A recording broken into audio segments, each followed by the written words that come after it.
அமெரிக்காவில் தேர்தல் பிரச்சாரத்தின் போது முன்னாள் அதிபர் டொனால்டு டிரம்ப் மீது துப்பாக்கி சூடு நடத்தப்பட்ட சம்பவம் பெரும் பரபரப்பை ஏற்படுத்தியுள்ளது.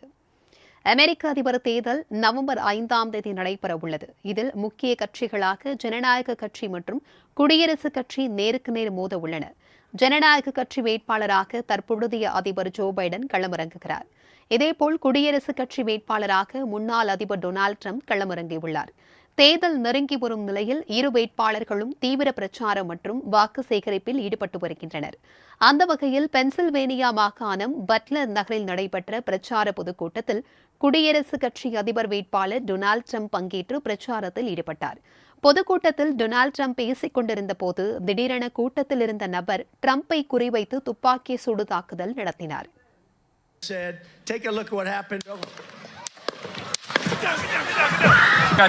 Let me get my shoes on. Hold on, your head is blood.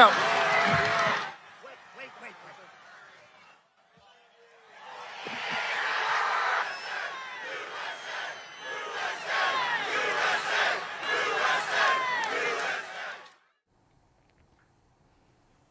இந்த துப்பாக்கி சூடு தாக்குதலில் டொனால்டு டிரம்ப் காதில் இரத்த காயம் ஏற்பட்டது.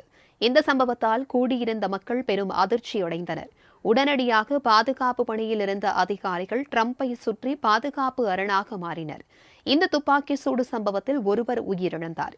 இதனையடுத்து துப்பாக்கி சூடு நடத்திய நபர் பாதுகாப்பு படையினரால் சுட்டுக் கொல்லப்பட்டதாக தகவல் வெளியாகியுள்ளது.